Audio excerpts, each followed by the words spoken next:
Thanks to our writers and supporters everywhere, Newport's Revolution, America's freshest literary publication, is reaching more readers than ever.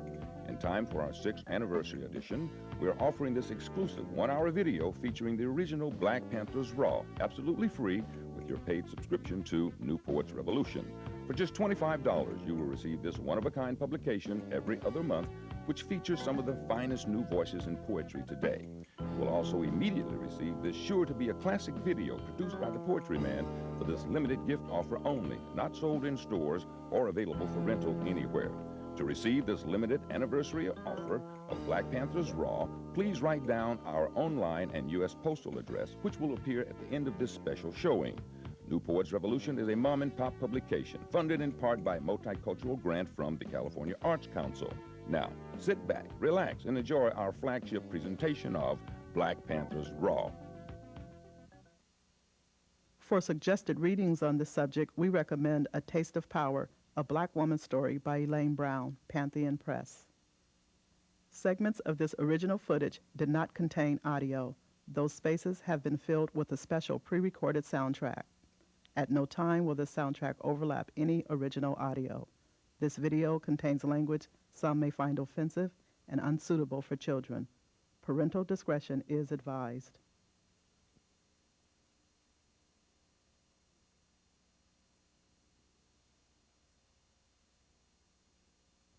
You got to make a distinction. The people are going to have to stand up against the pigs. That's what the Panthers are doing. That's what the Panthers are doing all over the world.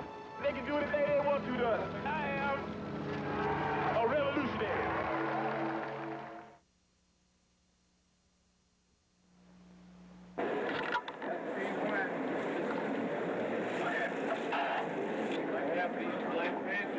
With guns on the second floor. Have the camera? Check.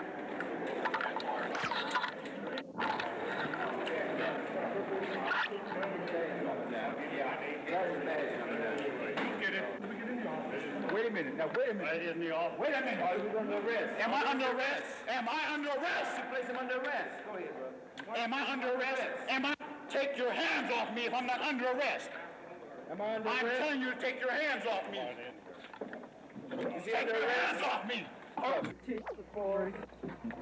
are you doing removing people's property without due process of law? If I'm under arrest, I'll come. If I'm not, don't put your hands on me. Is this the way the racist government works? Don't let a man exercise his constitutional rights? If my sweater's ripped, you will get... I'd like to make a statement now with this respect.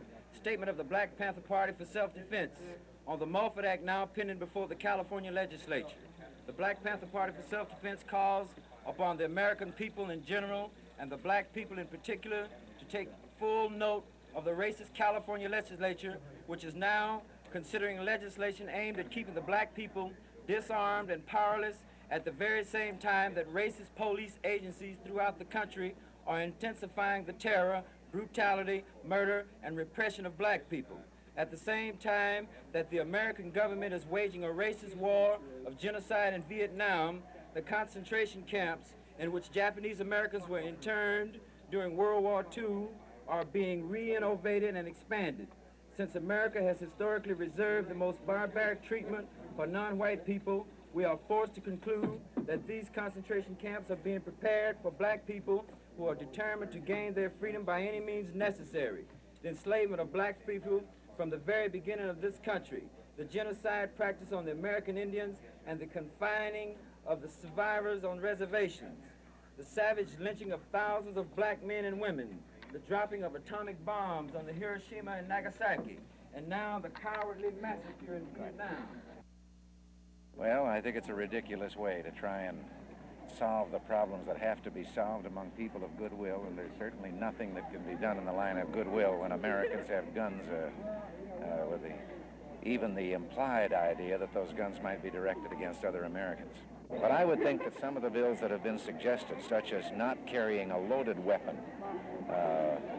on a city street or in town, this might certainly be a good one. There is absolutely no reason why out on the street today a civilian should be carrying a loaded weapon.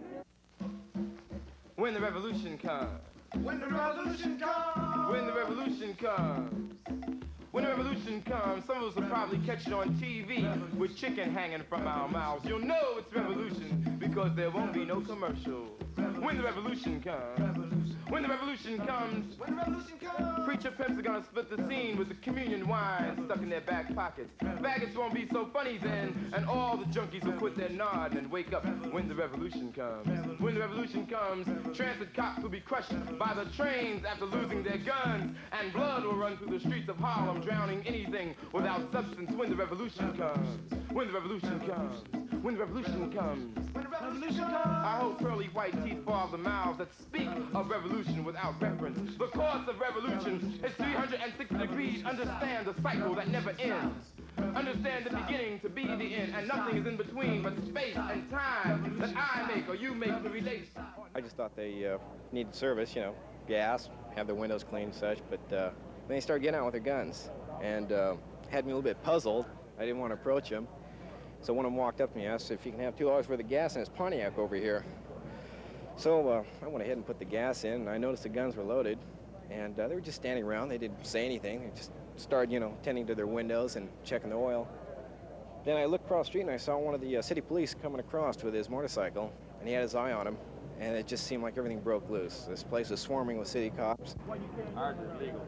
Yeah, well, that's legal, too. If yours is legal, I don't see how y'all can be no better than us. You don't know the Constitution, right? Not like this. Sure we do. We're well aware of the Constitution. You have no right to take my gun away from me. You break the Constitution like. Right. That's all. He's breaking the law. I'm going to arrest him. I would like to have my gun back. And nothing is in between but space and time that I make or you make to relate or not to relate to the world outside. My mind, your mind, speak not of revolution until you are willing to eat rats to survive. When the revolution comes, when the revolution comes, when the revolution comes, guns and rifles will be taking the place of poems and essays. Black cultural centers will be fought supplying the revolutionaries with food and arms when the revolution comes. When the revolution comes, white death will fall off the walls of museums and churches, breaking the lie that enslaved our mothers. When the revolution comes, when the revolution comes, Jesus Christ is going to be standing on the corner of Lenox Avenue and 125th Street, trying to catch the first gypsy cab out of Harlem. When the revolution comes, when the revolution comes, Jew merchants will give away matzo balls and gefilte fish to anyone they see with an afro. Frank Shippen will give away the Apollo to the first person he sees wearing a blue dashiki. When the revolution comes, when the revolution comes, afros gonna be trying to straighten their heads, and straighten heads are gonna be trying to wear afros. When the revolution comes, when the revolution comes, when the revolution comes, when the revolution comes. But until then, you know and I know niggas will party and bullshit and party and bullshit and party and bullshit and party and bullshit and party.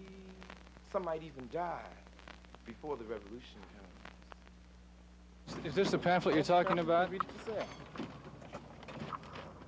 The pamphlet says that the Black Panther Party for Self-Defense calls on the American people in general to take careful note of the racist California legislature. Why do you believe the legislature is racist? Don't you know? You're a part of it, and you're obviously, it's a white system. It's not obvious to see where we're at. So. What do you mean? Well, just read the pamphlet and you'll see what we mean. You say to read your pamphlet. This is the pamphlet that the man presented me with. It's called A Statement of the Black Panther Party for Self-Defense on the Mulford Act, now pending before the California legislature. The Mulford Act would control the use of arms, especially loaded weapons, and would prohibit them. These men seem to have loaded weapons with them. The statement seems to indicate that these people feel that the black people have been enslaved throughout most of their lives, that the white society is responsible for this, and then they go on to say the Black Panther Party for Self-Defense believes that the time has come for black people to arm themselves against this terror, the terror of the white people, presumably, before it is too late, and the pending Mulford Act brings the hour of doom one step nearer. Do you believe everything that's in that pamphlet? The pamphlet speaks for itself. Come on, your name. Come on in. Your name. All right, I'm not affected. All right, you're not being trouble. Get over there. All right, don't let him behind you.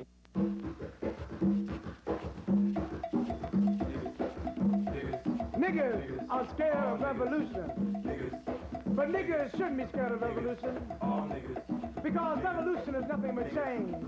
And all niggas do is change. Niggas come in from work and change into pimping clothes to hit the streets to make some quick change. Niggas change their hair from black to red to blonde, and hope like hell their lips will change. Niggas kill other niggas just because one didn't receive the correct change. Niggas change from men to women, from women to men. Niggas change, change, change. You hear niggas say, things are changing, things are changing. Yeah, things are changing. Nigga things into black nigga things. Black nigga things that go through all kinds of changes. The change in the day that makes them rant and rave. Black power, and the change that comes over them at night as they sigh and moan. I die. Woo, I die. Niggas always going through bullshit change. But when it comes for real change, niggas are scared of revolution. Niggas are actors. Niggas are actors. Niggas act like they're in a hurry to catch the first act of the great white host. Niggas try to act like Malcolm, and when a white man doesn't react toward them like he did Malcolm, niggas want to act violently. Niggas act so cool and slick, causing white people to say, what makes you niggas act like that? Niggas act like you ain't never seen nobody act before. But when it comes to acting out revolution, niggas say, I can't dig them action. Niggas are scared of revolution. Niggas are very untogether people. Niggas talk about getting high and riding around in L's. Niggas should get high and ride to hell. Niggas talk about pimping, pimping that, pimping what? Pimping yours, pimping mine. Just to be pimping is a hell of a line. Niggas are very untogether people. Niggas talk about your mind, talk about my mind stronger than yours. I got that bitch's mind uptight. Niggas don't know a damn thing about the mind, but they'd be right. Niggas are scared of revolution. Niggas fuck. Niggas fuck, fuck, fuck. Niggas love the word fuck. They think they're so fucking cute. They fuck you around. The first thing they say when they're mad is fuck it. You play a little too much for them. They say fuck you. When it's time at TCB, niggas are somewhere fucking. Try to be nice to them. They fuck over you. Niggas don't realize while they're doing all this fucking, they're getting fucked around. But when they do realize, it's too late. So niggas just get fucked up. Niggas talk about fucking, fucking that, fucking this, fucking yours, fucking monsters, not knowing what they're fucking for. Ain't fucking for love and appreciation. Just fucking to be fucking. Niggas fuck white thighs, black thighs, yellow thighs, brown thighs. Niggas fuck ankles when they want olive thighs. Niggas fuck Charlie, Linda, and Sue. And if you don't watch out, niggas will fuck you. Niggas will fuck if it could be fucked. But when it comes to fucking for revolutionary causes, niggas say fuck revolution. Niggas are scared of revolution. Niggas are players. Niggas are players, are players. Niggas play football, baseball, and basketball while the white man is cutting off their balls. When the niggas play ain't tight enough to play with some black guys, niggas play with white guys to see if they still have some play left. And when ain't no white guys to play with, niggas play with themselves.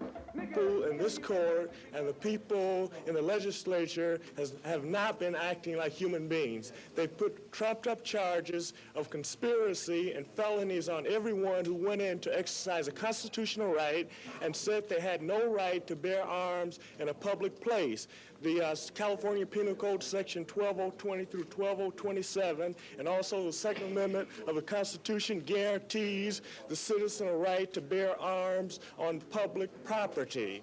And the legislature, I talked to Morford last night, and he said the legislature has made certain rules that are superior to the United States Constitution and also superior to the statutory law of California, and that is that they made a rule that no one could walk on their property with a weapon. I'm saying this is a bold contradiction, and also Morford is a liar. I was standing by the gate.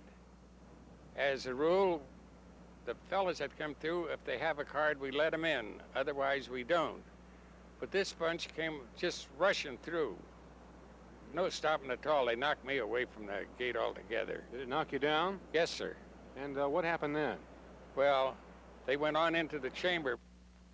Speaker Pro Tem asked me to clear the floor in the rear, and I went to the rear with all the cameramen were there from the news media and told the people to leave. They had no right to be in there, and they indicated their constitutional right was being violated. And under our rules and regulations of the assembly. You're only permitted in the downstairs part of the assembly with a guest pass from a member, which they did not have. I understand they were removed from the chamber. Did you do this alone, or how many men helped you? Well, there was a couple of my men and one of the state policemen. What was your reaction and the reaction of the members of the assembly at that time? Well, I think it was one of complete surprise. We just couldn't realize what was going on, and I didn't really know until after they had been removed why they were there. They're there primarily, or they were there this morning, I guess, to protest a bill that Mr. Mulford from Alameda County is having before the Criminal Procedure Committee this afternoon. As you know, they are now being booked under Section 9051 of the Government Code, and evidently the district attorney here in Sacramento states that they violated the law by entering the chambers while the assembly was in session. Lieutenant Holloway, you were outside when the group came up. What did you see out there? I was called down from the upper floors of the Capitol and went to the west entrance of the Capitol, and I saw a group of approximately 4 male Negroes, all carrying weapons of one sort or another, with a smaller group behind them. I stopped them as they came up the front steps of the Capitol, and I was handed a pamphlet by one of the members of the group. They had a group of pamphlets which stated in effect that they were members of the Black Panthers for Defense, and then it contained a group of charges regarding racism, racist legislature, police brutality, the entire inflammatory type of propaganda. And I read that. They waited. They were, at that time, quiet, menacing with their revolvers, but they didn't do anything that was actually over it. And after reading their pamphlet, I explained to them that they did have a right to bear arms, that as long as they behaved themselves, the state police would protect them, and then they entered the building. I entered the building also and came to the state police office, and there were a group, highly inflamed, demanding that their weapons be returned to them. I then learned from some of the officers that a group had invaded, so to speak, the floor of the assembly, and our officers had removed them from the floor of the assembly, brought them to the state police headquarters here, and as a matter of safety, unloaded the weapons. I then returned the weapon and the shells, and the group walked out of the office and left the Capitol. Is there any law against carrying a loaded weapon into the assembly chamber, for instance? No, that is one of the purposes of the Mulford bill, to make a misdemeanor to carry a loaded weapon.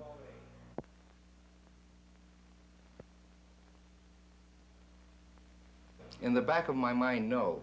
I believe that these people are well trained, that they know what they're doing, they know exactly how far to go. I believe that they were perhaps a little more vehement inside the police office than they might have been outside, because here they knew they were safe, nobody was going to bother them. And I believe it was a well-organized operation. Same thing. You'd be in the same position. They would be legally entitled to come into the Basically, Capitol. we would be in the same position until they disturbed the peace, or in the event they again committed a misdemeanor, an assault, then they would be arrested for the assault, but not for carrying the weapon. What kind of safety precautions are you going to take when this Mulford bill comes up? As always, we've had to depend on the other law enforcement agencies in the area, and we have received assurances of assistance from the Sacramento Police Department. We're beefing up our manpower on the scene. Do you expect any trouble there? No, I don't. Especially since they're all in the bucket. But I'll tell you one thing, I was scared. Niggas tell you they're ready to be liberated, but when you say, let's go take our liberation, niggas replied, I was just playing. Niggas are playing with evolution and losing. Niggas are scared of revolution. Niggas do a lot of shooting. Niggas do a lot of shooting. Niggas shoot off at the mouth. Niggas shoot food. Niggas shoot traps. Niggas cut around the corners and shoot down the street. Niggas shoot sharp branches at white women. Niggas shoot dope into their arms. Niggas shoot guns and rifles on New Year's Eve. A New Year that is coming in. The white police would do more shooting at them. Where are niggas when the revolution needs some shot? Yeah, you know, niggas are somewhere shooting this shit. Niggas are scared of revolution. Niggas are lovers. Niggas are lovers are lovers. Niggas love to see Clark Gable make love to Marilyn Monroe. Niggas love to see Taj and fuck over the natives. Niggas love to hear the Lone Ranger yell, hi-ho, silver. Niggas love commercials. Niggas love commercials. Oh, how niggas love commercials. You can take niggas out of the country, but you can't take the country out of niggas. Good morning, ladies and gentlemen. I want to thank those who are responsible for inviting me here today. And I want to thank Mickey Mouse Ronald Reagan,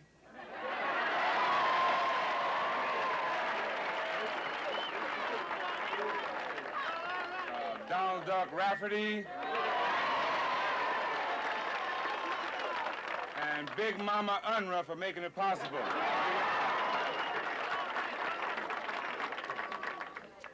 I'm pleased to be here in the pig pen of Sacramento today.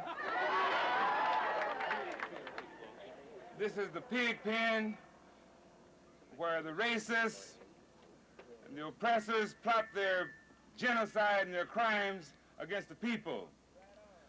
Someone told me that when Ronald Reagan entered the Capitol here, they changed the name of the Capitol to the Ferry Building. I think that's very appropriate. I want to congratulate whoever that was that came up with that thought. And I have a special little word for Ronald Reagan in the morning. Fuck you, Ronnie Baby. Fuck you, Ronnie Baby. Fuck you, Ronnie Baby.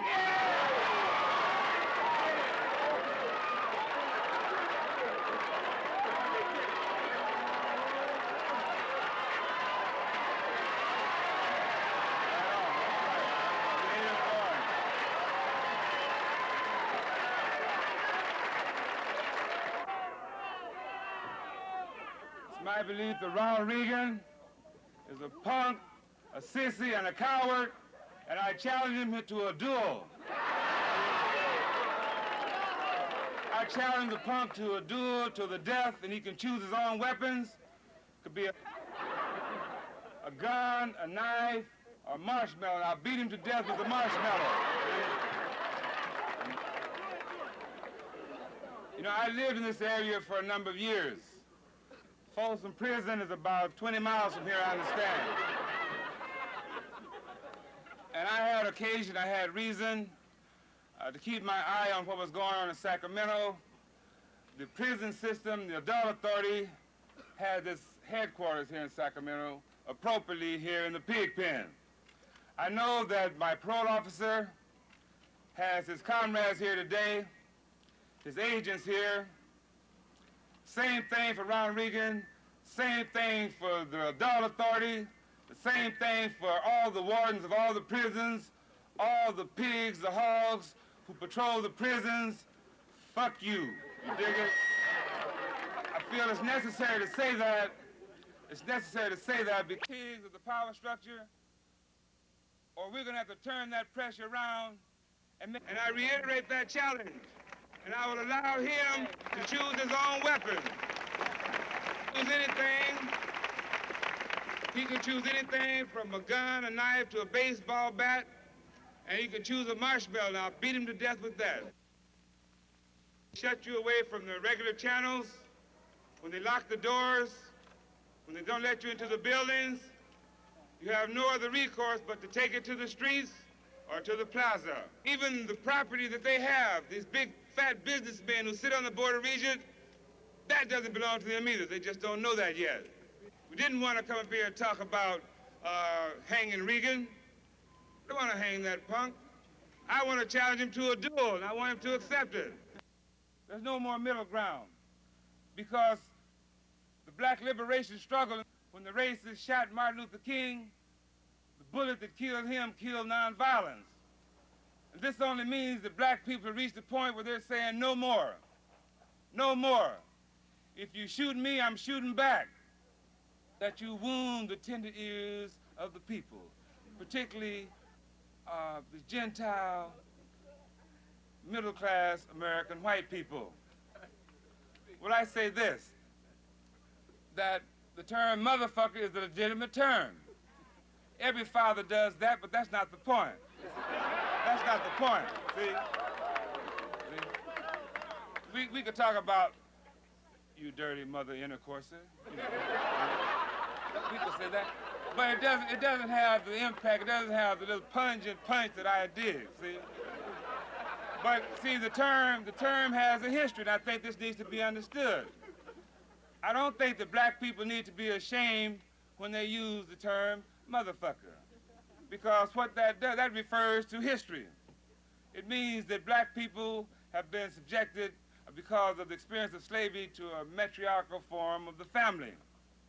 That in the family that we've had here, the mother became the central figure because the father was sold here, sold there, run here, run there, and oftentimes split because he couldn't deal with the shit.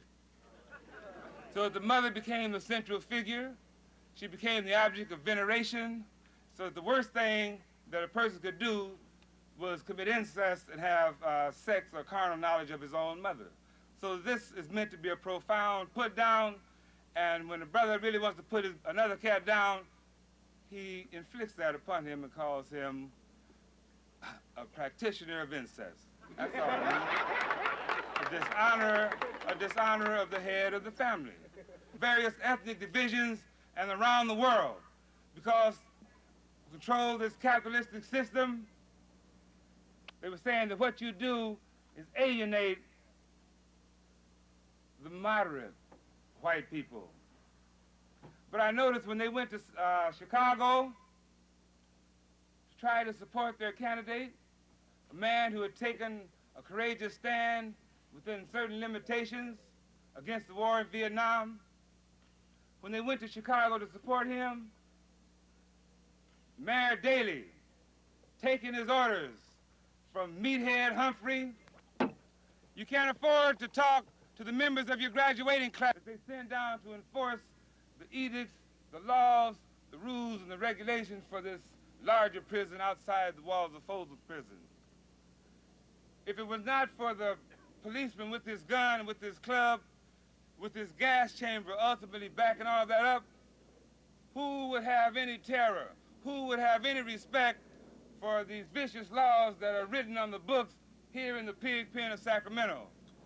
Bald-headed faggots in the legislature and the state senate, all of their rules would be nothing but toilet paper if it were not for the fact that they have these racist Gestapo police forces to send in to brutalize the people and to force them to go along with those programs. But something has happened to change all of that. The Minister of Defense of the Black Panther Party, Brother Huey P. Newton, who has recently been railroaded through the courts of Alameda County, now in prison. Niggas love to hear Malcolm rap, but they didn't love Malcolm. Niggas love everything but themselves. But I'm a lover too.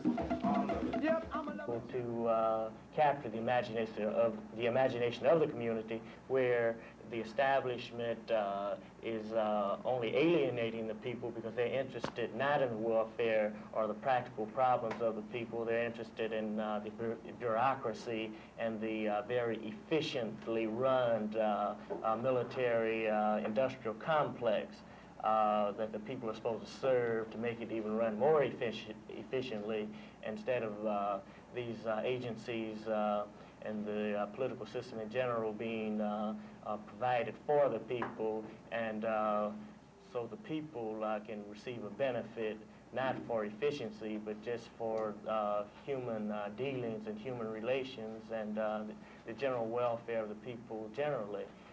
This is not considered by the leaders of the country. it's not considered by even the local leaders because they are caught up in this machinery, this military industrial complex that's only interested in its own perpetuation and not interested in people. How big is the Black Panther Party in Oakland in terms of... When conviction was handed down, you said you had no remorse or ill feeling toward the jury, one member in particular. How do you feel now in terms of your situation and your position?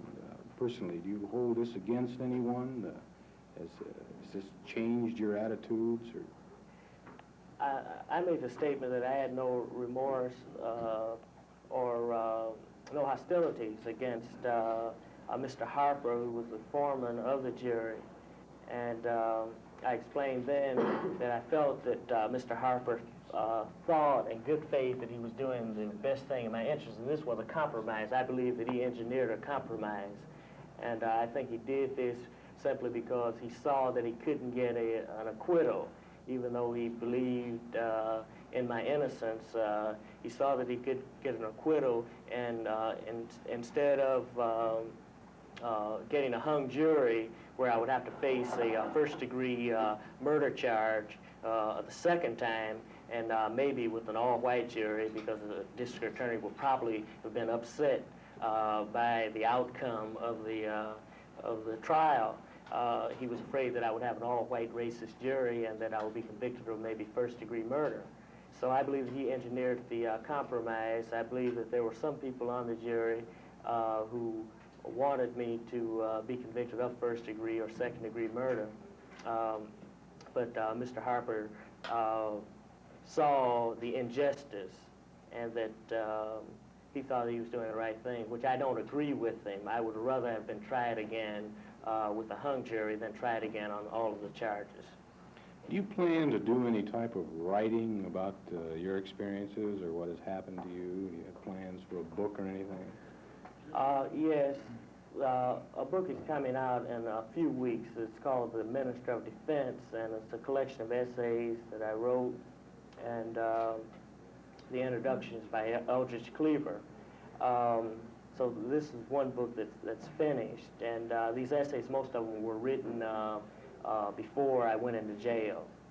Now I plan to do another work, and it will be a definition to the Panthers' philosophy and to their approach to the political situation here in America. This will be more or less an ideology of the Black Panther Party.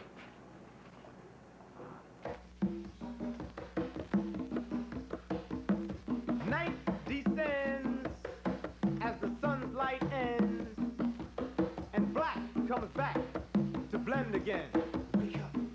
And with the death of the sun, night and blackness become one. Blackness being you, peeping through the red, the white, and the blue, dreaming of vast black civilizations that once flourished and grew. Hey, wake up, niggas, are y'all through? Drowning in the pull of the white man's spit as you pause for some straws in the midst of shit and ain't got nothing to save your funky ass with. You cool fool, sipping on a menthol cigarette round midnight, rapping about how the Big Apple is out of sight. You ain't never had a bite. Who are you fooling? Me? You? Wake up, niggas, or you're all through. In uptown, two roaches are drowning in each other's piss. And downtown, interracial lovers secretly kiss, while junkies are dreaming of total bliss somewhere in the atmosphere, far away from here, beyond realms of white dimensions, guided by suppressed intentions, as their cries go unrecognized, except by their keeper, the Grim Reaper. Save me a corner, you shout, as the lights go out, cause you ain't paid the electric bill, and the rats and the roaches. Any comment on the prosecutor's line of questioning? Yes, I think this trial is becoming even more ridiculous. Orloff is trying to cover himself on Jeanette Isles that signed a statement that she witnessed the shooting and also said that I did the shooting. They found out that she was in jail at the time.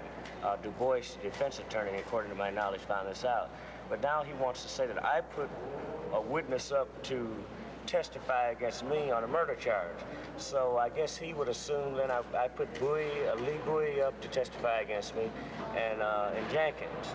I doubt if he's checked those two people out.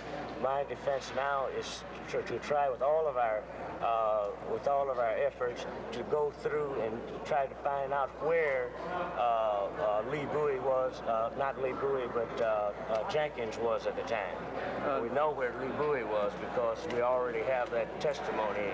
But I wonder why would the district attorney attempt to go so far as to defend a murderer like Bowie, and why would they be so interested in condemning an innocent man?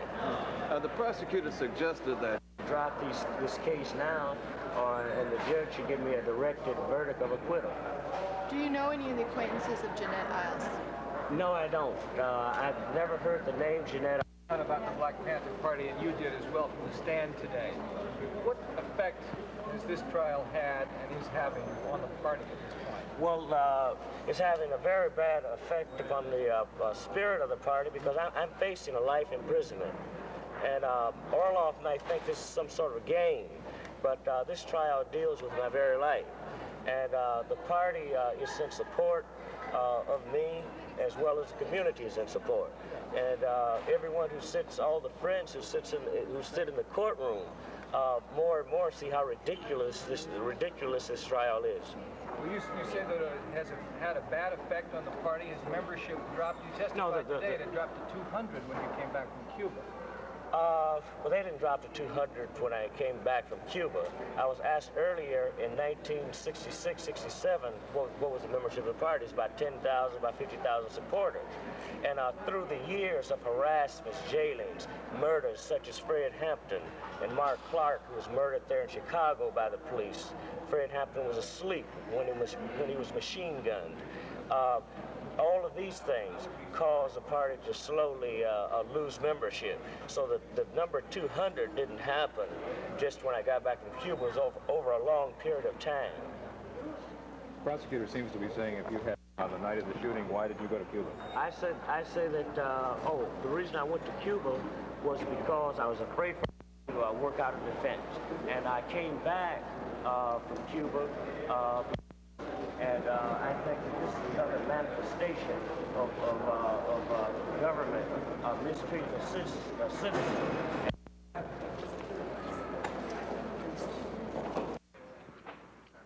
Huey, can I ask you one question here? How you doing? What about the allegations of fear in the courtroom and this whole idea of an assassination that came up yesterday? What do you say to that? Well, I came back to this country intending to stand trial because certain information had been revealed through the Freedom of Information Act on the conspiracies of the CIA to tear down the party, its character, and me in particular.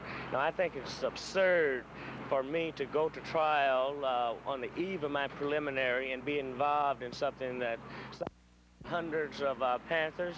I've been back here 3 months, and I don't think I should be held responsible for the behavior of a person who happens to be a Panther, just as Carter is not responsible for every Democrat. So this person, they've said that has taken pictures with me. That's quite possible. Matter of fact, after I saw the picture in the paper, I remember casually speaking to this person. I don't know whether the person was an agent provocateur working for the police or else someone attempting to help me in a very unwise way. At any rate, that I don't promote that kind of behavior, and of course, as anyone will see, would only do damage to me. Our case, we can show that Crystal Gray is a liar. We can show that the police had put great pressure upon Collins to lie, and now that for some reason he's not cooperating and with the DA, and the DA is very upset about it. But at any rate, I'm not guilty of anything. Thank you. Hey, thanks. I'll see. You should be a lawyer. I went 2 years.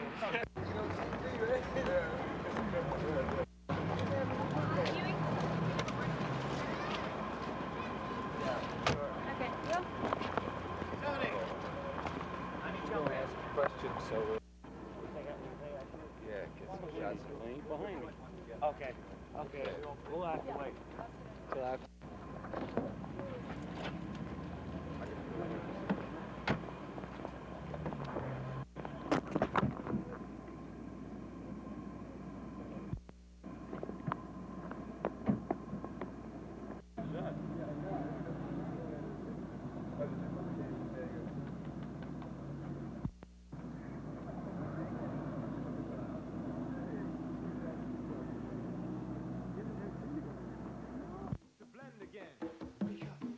And with the death of the sun, night and blackness become one. Blackness being you, peeping through the red, the white, and the blue, dreaming of vast black civilizations that once flourished and grew. Hey, wake up, niggas, are y'all through? Drowning in a puddle of the white man's spit as you pause for some drawers in the midst of shit and ain't got nothing to save your funky ass with. You cool fool, sipping on a menthol cigarette round midnight, rapping about how the Big Apple is out of sight. You ain't never had a bite. Who are you fooling? Me? You? Wake up, niggas, or you're all free. In uptown, two roaches are drowning in each other's piss. And downtown, interracial lovers secretly kiss, while junkies are dreaming of total bliss. Somewhere in the atmosphere, far away from here, beyond realms of white dimensions, guided by suppressed intentions, as their cries go unrecognized, except by their keeper, the Grim Reaper. Save me a corner, you shout, as the lights go out, cause you ain't paid the electric bill, and the rats and the roaches move on into the kill, as your lips struggle to drain that last drop from the wine bottle, and you roll snake eyes, never realizing that you flew. Wake up, niggas, or you're all through, sitting in the corner with your mind tied to your behind. Bonafide members of Niggas Anonymous, never knowing which way you're going, pimping off life, turning tricks to slick dicks with candy acid. All masses will be held tomorrow morning for the late great black man. You niggas understand? Up against the wall, black male farmers. I'll blow you away, and you'll never live to see the light of day. And the nightstick, it glides gracefully upside your head. That's right, brothers and sisters, you the living dead. When the cock crows and the night goes, and it saves your ass in the nick of time, as you wake up and start to find yourself laying up in bed, scratching your ass and head, trying to remember from where you recall it's the mere nightmare that always leaves you feeling blue, but you still can't place the man's face as hard as you try to. Hey, wake up, niggas, are we all through? Stand up against the bee. That's what the Panthers are doing. That's what the Panthers are doing all over the world. They can do anything they want to. I am a revolutionary. I am a revolutionary. I am a revolutionary.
to support black unity, to support an uplifting of the black man who's been tore down for so long, you know, we're due. Marchers from Sacramento joining thousands of other African Americans for an event that will make history. Washington, D.C. is poised for that history-making event. At this hour, buses are being allowed into the Capitol Mall area for the Million Man March. It starts at 5 a.m. Eastern Time with a prayer vigil. Organizers hope it'll be the largest gathering in D.C. history. But as Channel 3's Alice Scott tells us, it's not without controversy. On the eve of the Million Man March, the mall in front of the nation's capital stands ready. Giant television screens are set up to broadcast to what's expected to be a record crowd. Known as the Poetry Man in Sacramento, Michael Swift plans to take home a message from the march to the readers of his publication. This is not the Mardi Gras, this is not the Super Bowl. We come here to get a job done. I think it's necessary that all, for even those that could not be here, that this is not just about black men, but about manhood to start with, period. This group is among an estimated 500 participants from Sacramento who hope the march will send a message back to California. Resolution for black men to come together and combat what Pete Wilson has brought to our state, combat what the regents of the University of California have brought to our state. March organizer Louis Farrakhan drew these protesters for making anti-Semitic remarks. Farrakhan, who has called the Jewish community a group of bloodsuckers, is no role model for anyone. But the Sacramentans we talked to say the march is greater than its organizers. Unfortunately, he hasn't met a better from Sacramento. He's a Christian, I'm a Muslim. So it's not about religion, it's about the goal of the black man. And for those people that are involved in this, they recognize that this is much bigger than Louis Farrakhan, much bigger than any one individual, much bigger than any one organization. And so therefore, they're using that as a diversionary tactic. The march has also been criticized for not including women. But that doesn't stop Vonda Shannon from participating. Even though they asked me not to come, they didn't say don't come, but they said this is for the black men, but I had to be here to see it for myself. Despite controversy, on the eve of the Million Man March, organizers hope black men can find some common ground here at the U.S. Capitol. In Washington, D.C., I'm Alice Scott, Channel 3 reports. Participants of the march will include some women. Poet Maya Angelou, civil rights activist Rosa Parks will also be there. And O.J. Simpson attorney Johnny Cochran and Reverend Jesse Jackson say they will attend as well. Alice Scott will have live reports on the march tomorrow starting at period. You can locate around these people and go into some discussions about the speech. Briefly, we have with us this morning Brother Eldridge Cleaver, Minister of Information for the Black Panther Party, Peace and Freedom candidate for the presidency of the United States, and author of the bestseller Soul on Ice. Give you now Eldridge Cleaver.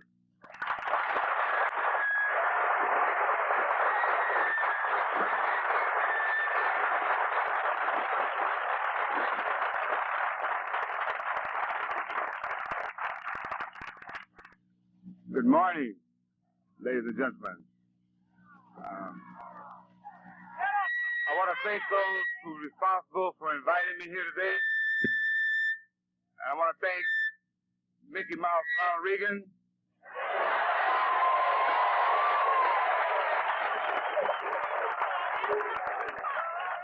Donald Duck Rafferty,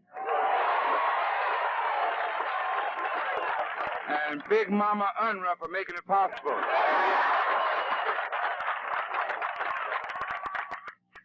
I'm pleased to be here in the pig pen of Sacramento today. This is the pig pen where the racists and the oppressors plot their genocide and their crimes against the people. Someone told me that when Ronald Reagan entered the Capitol here, they changed the name of the Capitol to the Ferry Building.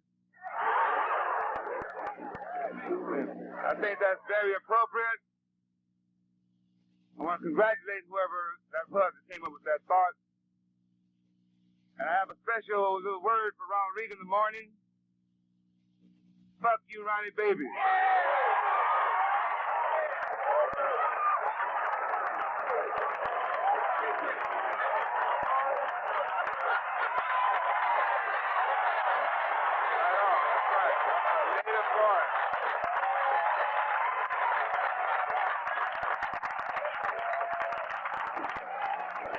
my belief that Ronald Reagan is a punk, a sissy, and a coward, and I challenge him to a duel.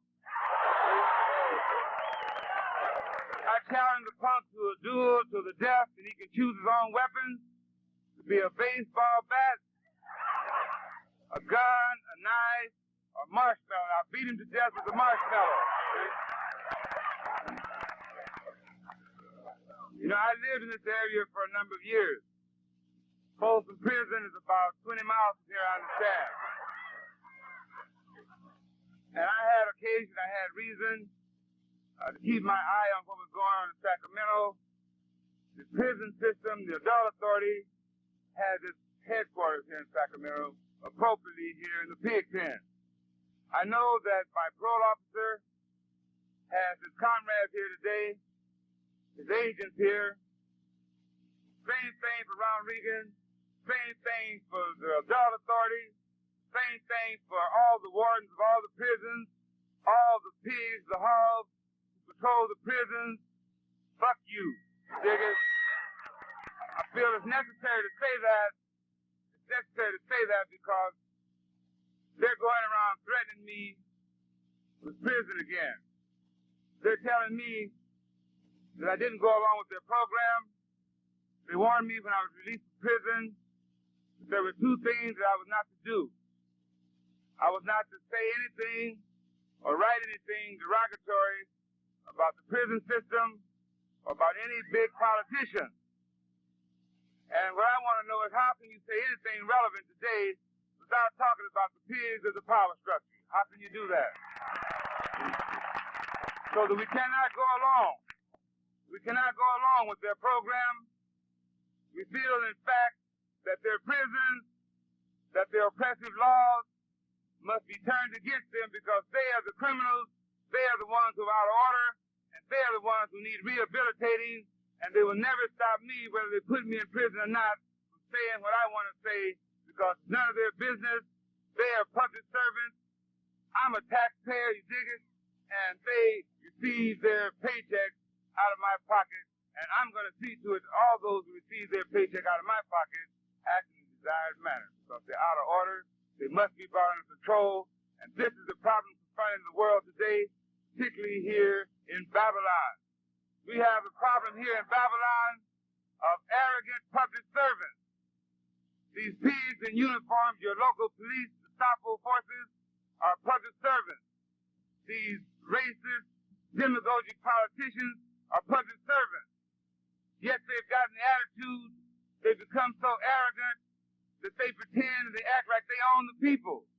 They act like they own the government and that there's nothing the people can do about it. I say that that's bullshit, that there is something that people can do about it.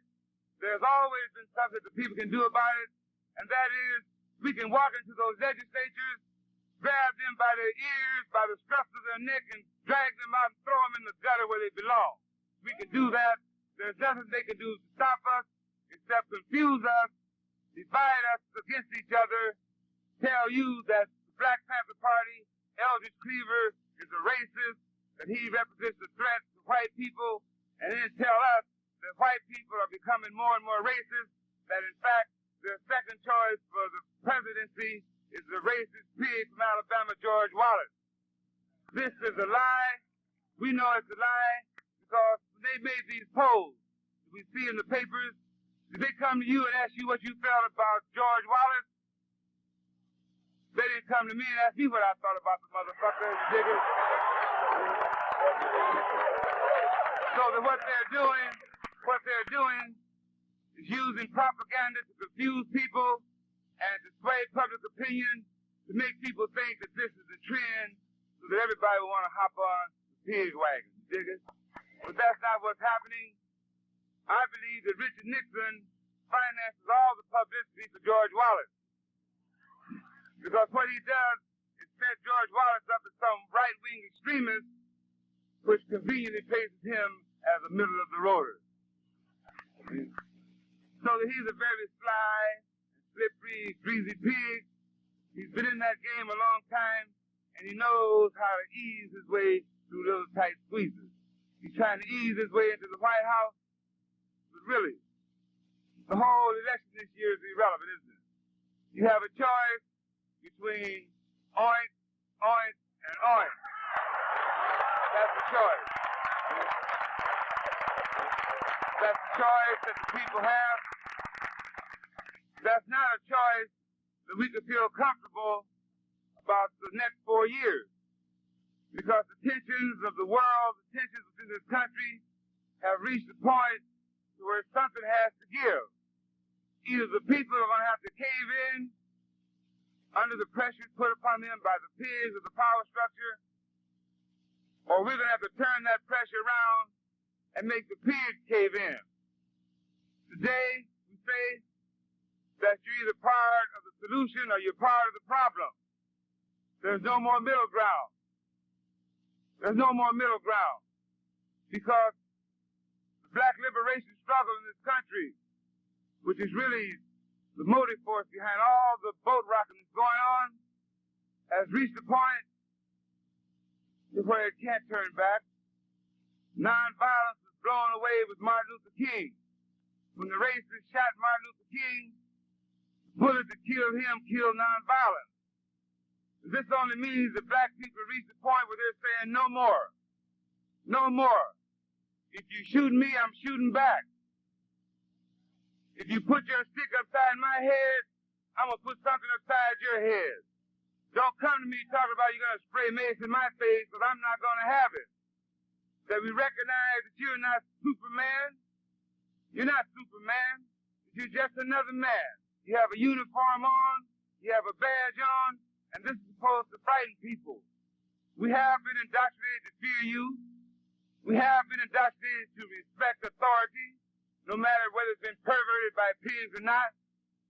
But we recognize today that we're not dealing with authority, because authority is something that people willingly submit to. They tell us, well, you have no respect for authority. That's not true. Authority comes from something that's authorized. When the people authorize something, they submit to it because that's an expression of their will. But we have pigs of the power structure exercising power and misnaming that authority. They have power based upon force, guns in the hands of pigs that they send down to enforce the edicts, the laws, the rules, and the regulations for this larger prison outside the walls of Folsom Prison.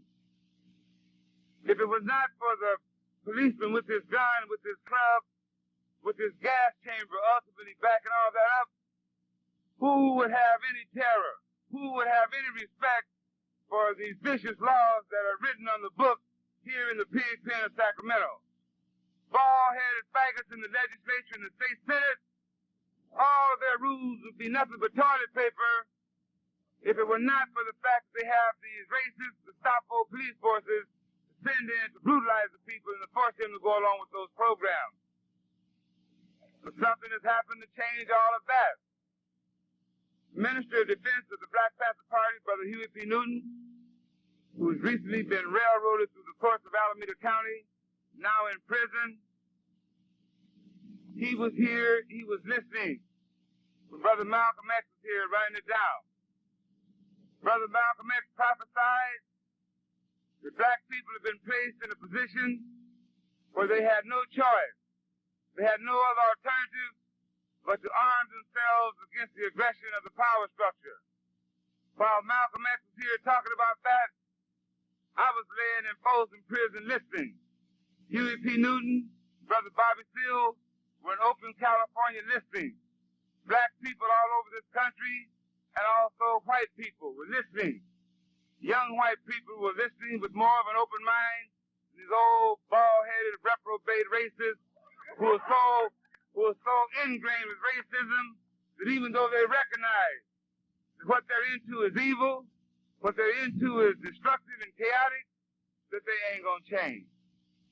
They're not gonna change, and we have to realize that they're not gonna change, that the only way that the situation can be salvaged for those who understand that the entire world is sitting on a death row, teetering on the brink of chaos and destruction, and that it has to be salvaged by people who are willing to recognize each other as human beings, who are willing to close the book on all of American history up until this point and to write a new history.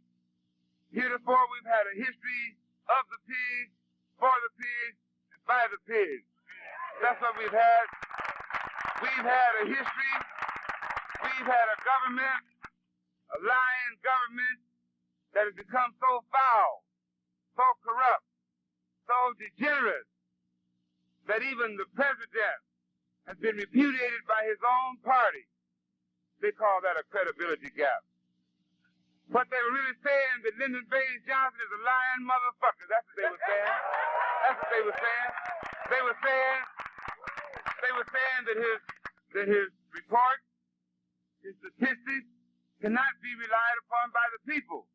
They were saying that the reports put out by his various cabinet officials, shut up, cannot be relied upon by the people. That's what they're saying.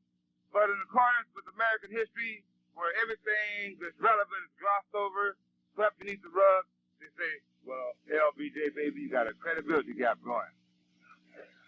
And being a stiff-necked, arrogant, racist, Ku Klux Klan, Nazi pig, I mean, he didn't try to change his style. He just continued to lie. Oink, oink, oink. Dig it? But then the message finally got through his thick head that the streets were in chaos. Young white people were out there demonstrating against his war, against his genocide in Vietnam. And he finally got it through his thick head that he was foul. So he made an announcement to the American people, well, I'm going to give you back your government. I ain't going to run no more. Well, he's going to run some more. All the pigs going to run. They're going to run for their life. They're going to run for their life the way Batista ran for his life out of Cuba, the way Chiang Kai-shek ran for his life out of China, the way all tyrants, all oppressors eventually have to run for their lives, because eventually the people will rise up against them, put them up against the wall, motherfucker. They will do that, and they will inflict justice upon them for all of the evils they've perpetrated upon the heads of the people. They will do that. They will do that. Now, a lot of people tell me, Eldridge, you shouldn't cuss so much. I mean, that you wound the tender ears of the people, particularly the Gentile, middle-class American white people. Well, I say this, that the term motherfucker is a legitimate term. Every father does that, but that's not the point. That's not the point. See? We could talk about you dirty mother intercourses. We could say that. But it doesn't have the impact, it doesn't have the little pungent punch that I did. See? But see, the term has a history, and I think this needs to be understood. I don't think that black people need to be ashamed when they use the term motherfucker. Because what that does, that refers to history.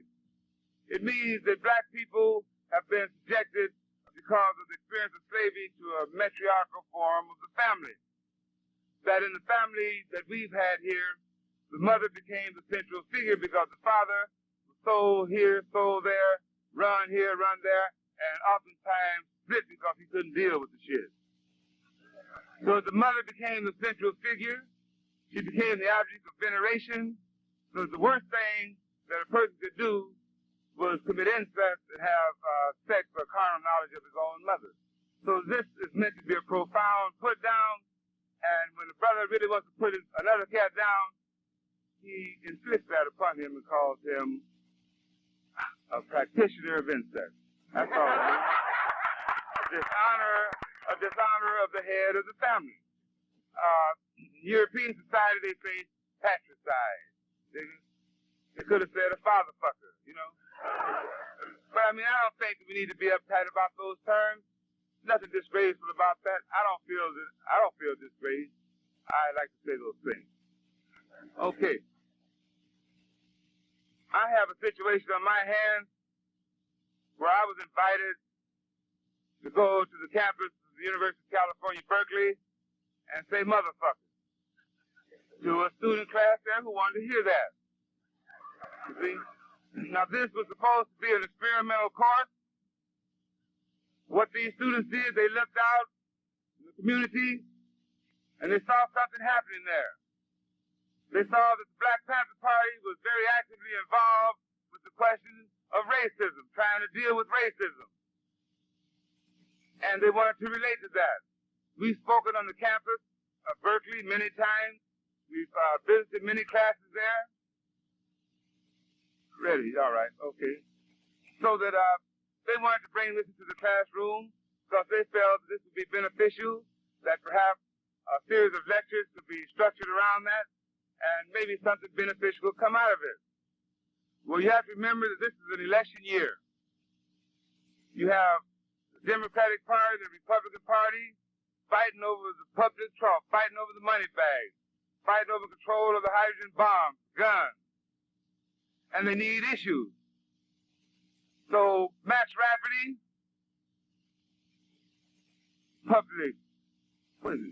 supervisor of public instruction, public education. The Minister of Education, George Murray, told me last night that Max Rafferty has a PhD in physical education. You know, we often hear that he has a doctorate degree, you know. What is it in? Football, baseball, and basketball, and other balls. Dig it? But here's a man. Here's a man who's running for the United States Senate. Here's a man who has built a career maligning and attacking certain aspects of the educational system in California. He attacked textbooks that mentioned black people in a favorable light. I read a quote in the newspaper this morning when they asked him about law and order. He's a law and order candidate. And he said that he would never disobey any law. That if he lived during the days of slavery, he would abide by the fugitive slave law.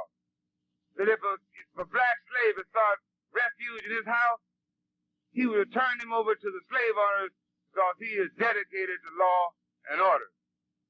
Now, what kind of a motherfucker is that? I mean, what kind of man is that? He's a bald-headed buffoon. He's a criminal, depriving people of their human rights, going around saying that Eldridge Cleaver is definitely qualified to talk about the crisis in the cities. He's just as qualified as Attila the Hun would have been to discuss international mass murder. Here's a man who endorses mass murder. Here's a man who wants to drop hydrogen bombs on China. Here's a man who wants to increase the occupation of black communities by these Gestapo standing armies, police departments. And he puts himself forward, as Ronald Reagan did. Yay! Right on. Turn it back on. You gonna turn it on?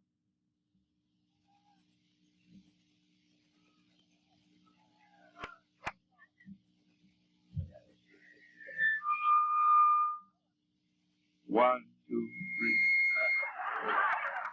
Yeah. So that these people needed issues, you dig it? And they found out that I had been offered this particular course, lectures at the University of California, and they proceeded, as demagogues in the state of California have done traditionally, to use the campus, the university, as a whipping boy to stir up some right-wing political sentiment, hoping for their comrades and themselves to ride to victory at the polls in November. This is all it was. This is all it is. And I think that has to be repudiated since they've usurped the machinery of government. We can't do it at the ballot box because what do we have? We have a choice between pigs. So the students on that campus have no choice but to buck the officials, to buck the millionaires, the exploiting interests on the Board of Regents, call for the abolition of the Board of Regents, turning over the administration of the university to the students and the faculty members, and to hold those lectures, to hold that course, whether Ronald Reagan and Max Rafferty and Jesse Unruh, members of the John Birch Society, like it or not. Later for them. The students invited me to deliver 10 lectures. The regents say that I can only deliver one. Too many for you, motherfucker. That's what it is. But it's my desire now, and I'm working with the students on this, to deliver 20, whether they like it or not, because it's none of their business.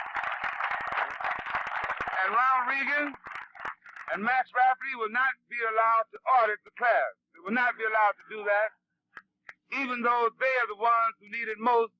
But I think that in some sense, we may be a little too hard on Ronald Reagan, because the boy is not responsible for the things that he says. The only thing that he can do is regurgitate the scripts that are placed before him. That's all he can do. So that if you took away the script and placed him here before the microphone, the only sound that would emanate from his lips would be a series of oinks. Oinks. And a high soprano. We have to look behind these puppets and see who's writing their script. What do they represent, and what impact and what results will their actions and their words have upon the body politic? That should be our interest. The Black Panther Party, the Peace and Freedom Party, is interested, as I said, in closing the book on all history here in this country up until this point. We date the closing of the book back to March the 15th, when the Peace and Freedom Party and the Black Panther Party formed a coalition in Richmond, California, at the founding convention of the Peace and Freedom Party. We want to start a new history, a history of the people, for the people, and by the people. A history that can be taught to black students, black children, and to white students, white children. Not a lying history, not one that falsifies and tries to clean up for the deeds of the past. We say that guilt can be inherited if you persist in the evil deeds of your forefathers. But there's something incongruous about blaming those who are here today for things that have been done in the past that they didn't really have any direct control over. The only guilt that can be attributed to white people is the guilt of continuing to run down the oppressive games instituted by their forefathers. Those who make a firm and unequivocal break with that past are considered as comrades in the struggle, brothers and sisters of humanity, who should be respected, the same respect that we give to each other. There has to be that type of respect across the board, across the various ethnic divisions, and around the world. Because the world today is a community. It's a community. All of this talk about separation and integration is nothing but political propaganda. It's irrelevant when you look at the real situation, because the whole world has become a neighborhood. You have a division of labor in the world. You have a division of resources. And we only have political problems left. We have technology that is able to enact the basic principle of the Black Panther Party. That is, that every man, woman, and child on the face of the planet Earth today deserves the highest, the best standard of living that human knowledge and technology is capable of producing, period. We say that every man, woman, and child deserves that.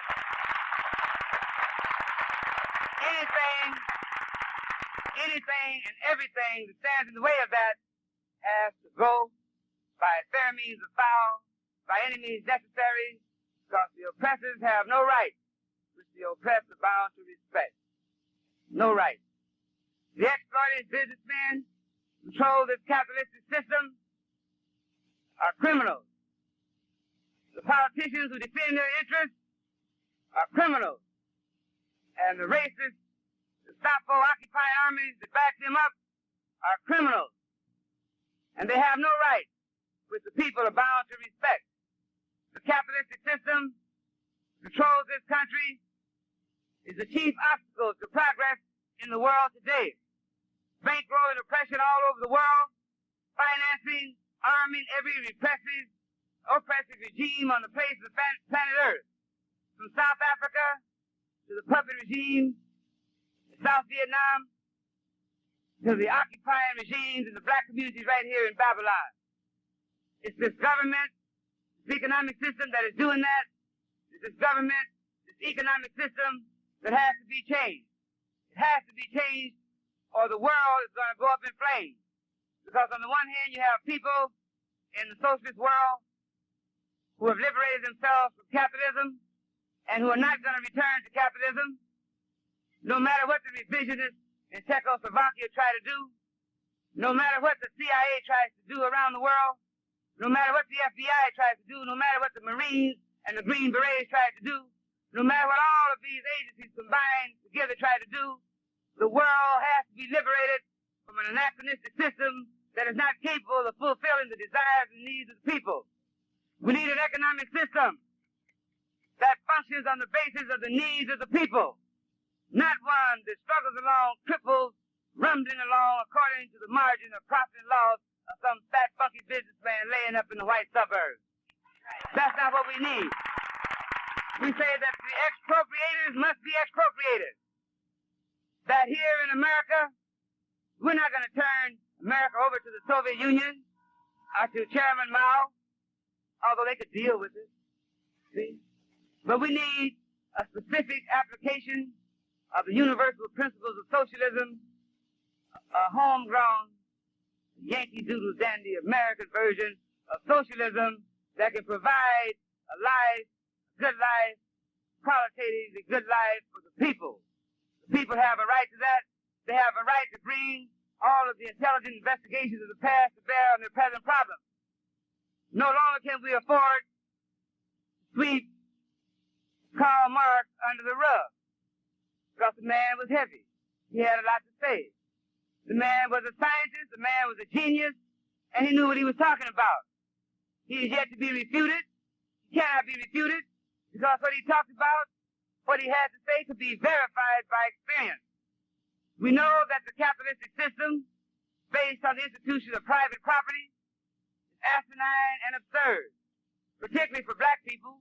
How can black people relate to a world where exploiters have a little piece of paper that tells them that if you want milk, if you want bread, if you want meat, if you want clothing, if you want shelter, you got to dance to the tune of the white racist power structure.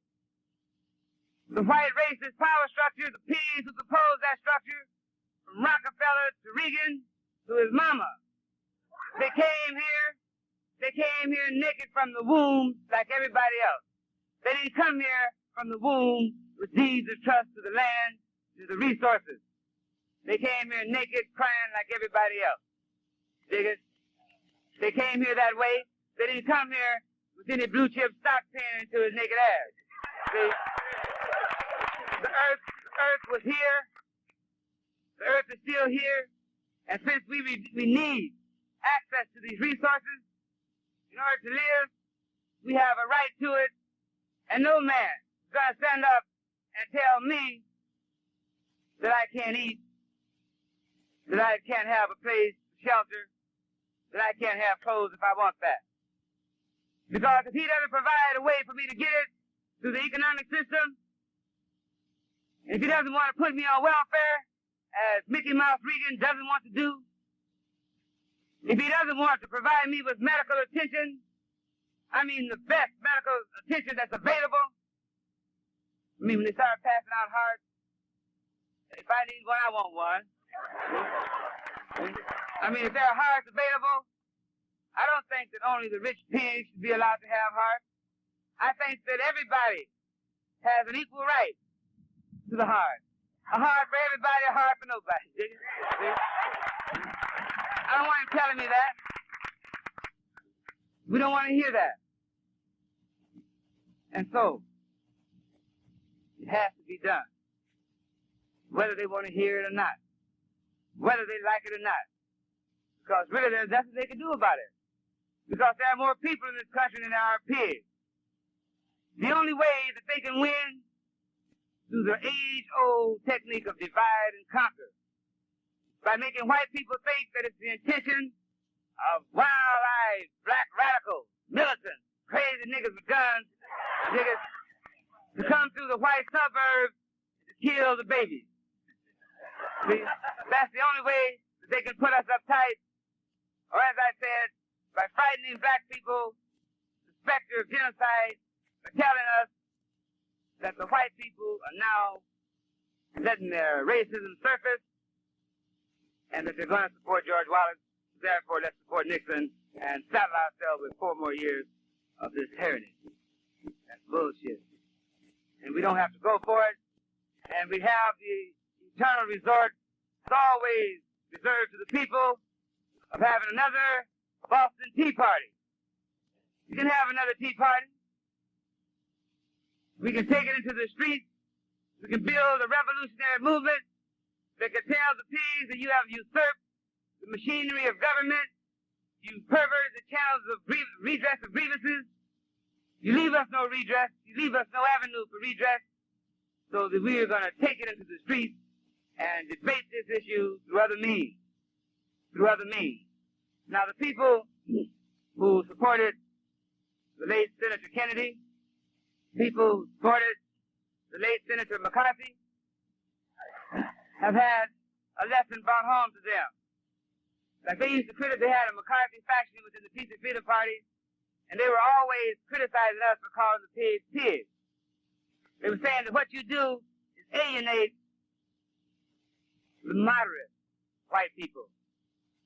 But I noticed when they went to Chicago, tried to support their candidate, a man who had taken a courageous stand within certain limitations against the war in Vietnam, when they went to Chicago to support him, Mayor Daley, taking his orders from Meathead Humphrey and Lynching Baines Johnson, released the dogs with their baseball bats, their chemical mace, and their vicious service revolvers, and they gave the supporters of Eugene McCarthy a lesson in pigology.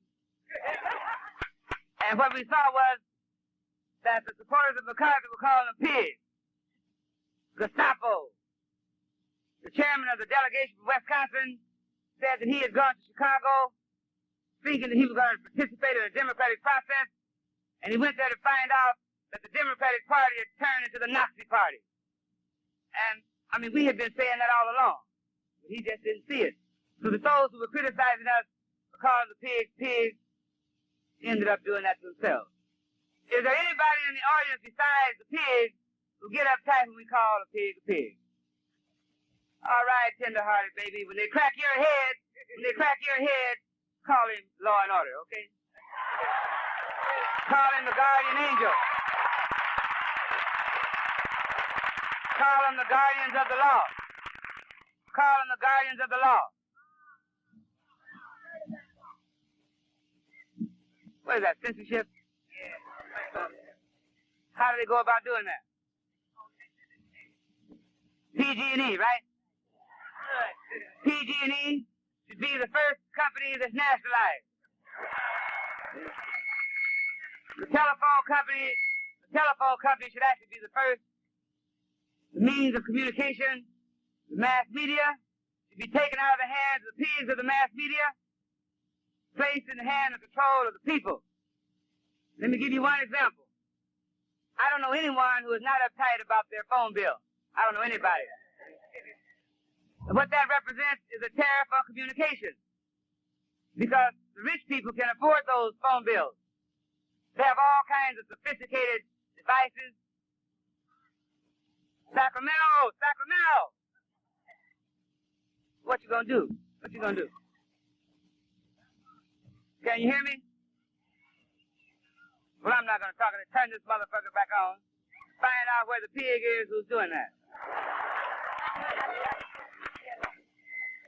Is it on? All right. We want to talk about the phone company, and a very important point, because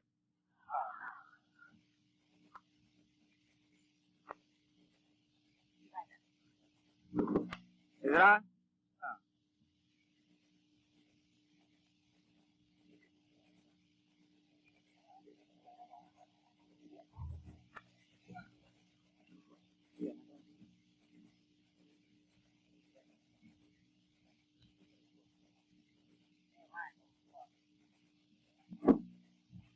Well, today, I want to talk about the phone company. I'm going to do that, all right?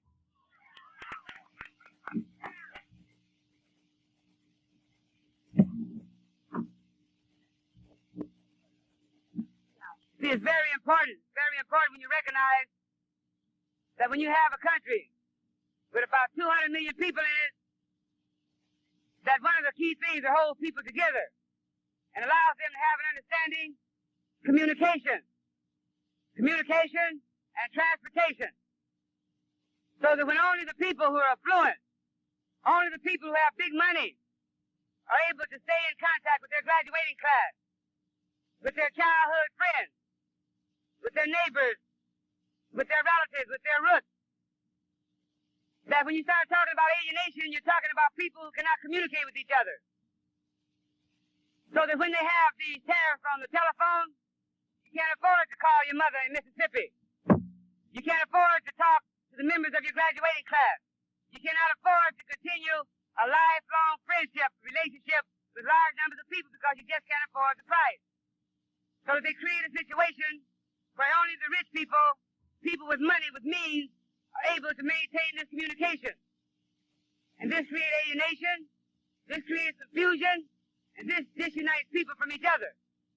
So that at a very minimum, any self-respecting government has a duty to see to it that the people are able to communicate and indulge in transportation.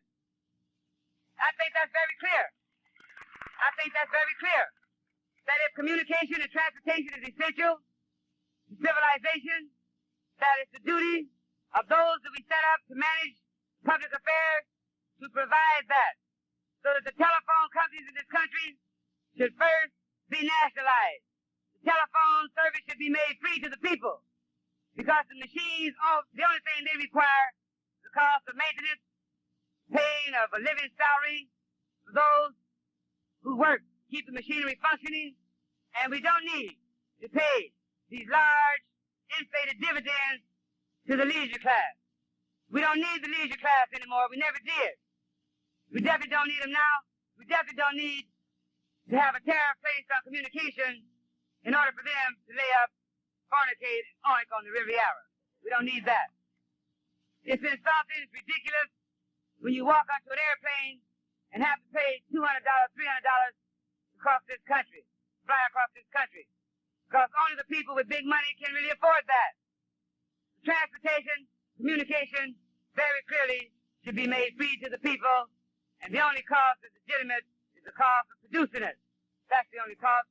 And the only cost that's legitimate in any of the other functions of an economic system, a technological system, is the cost of maintenance, the cost of continuing to allow it to function.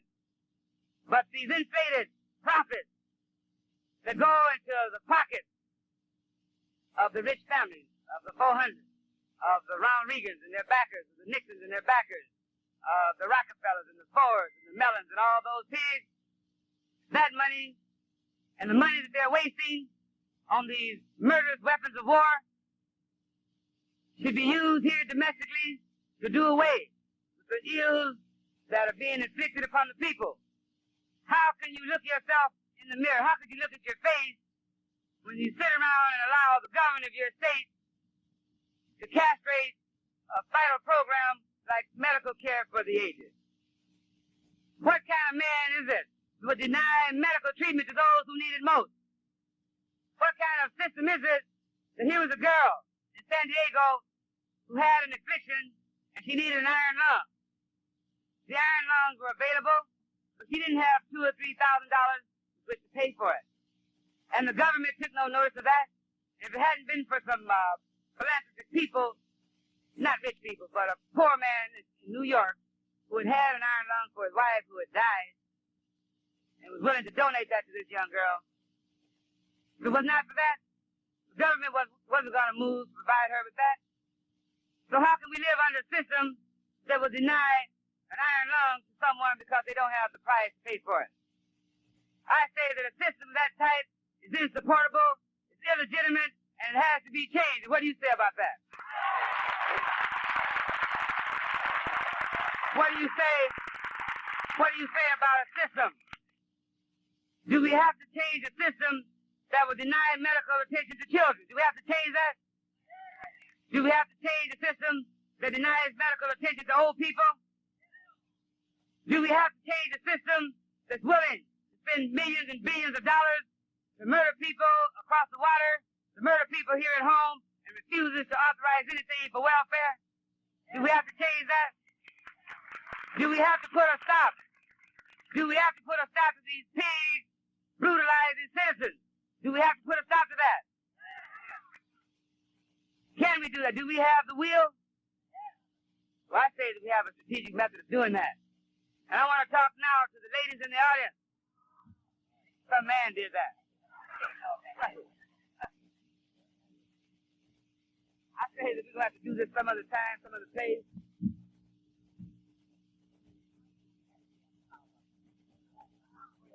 No? No, it's not.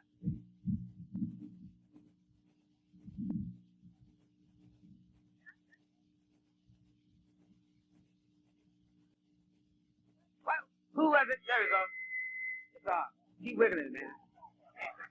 All right. I want to talk now about pussy power.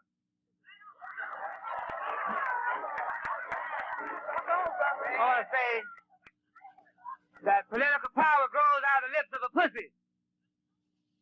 I want to break that down.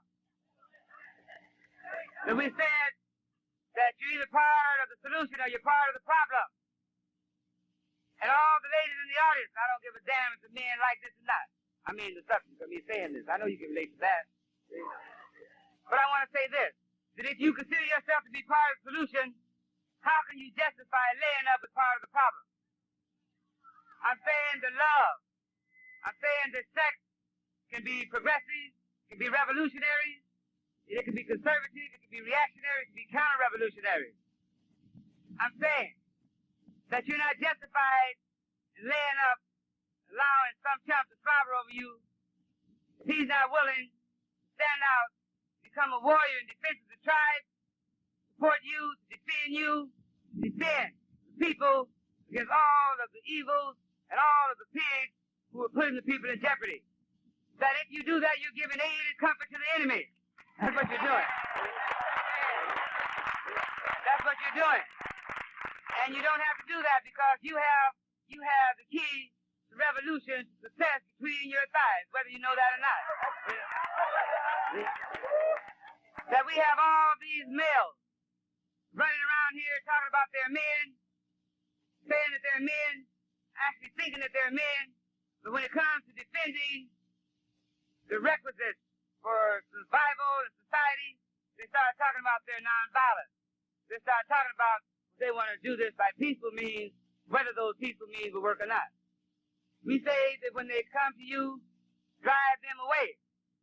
Hang the telephone up in their face, tell them not to come knocking on your door, and not to write you any love letters because you're going to use them for toilet paper if they do. Tell them to get themselves together, and then come back. And if you don't do that, you're talking about you want to have all these babies when you're not putting any security on the future. You're not doing anything to help create a world where your babies can grow up and be human beings. So repudiate the counter-revolutionaries and all the revolutionaries. Hang your name and your phone number on the bulletin board. And when the chicks get uptight and they need a little help, tell them to call you. Call Dr. Feelgood.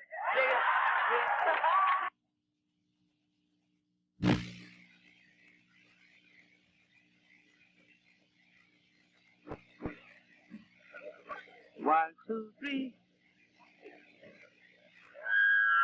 Oh, we're on. Okay. One more time. Hold that one.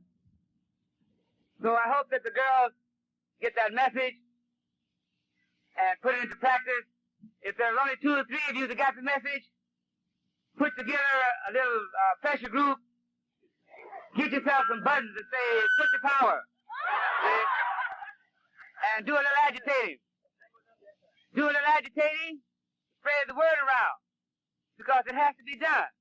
Otherwise, we will limp along, we'll allow these cats to be faking along, hiding. Was that Ron Reagan? All right.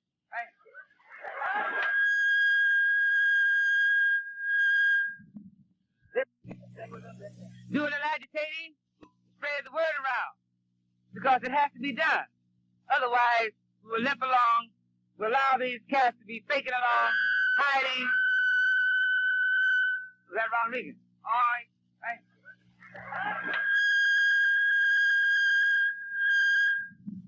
This is a college, isn't it?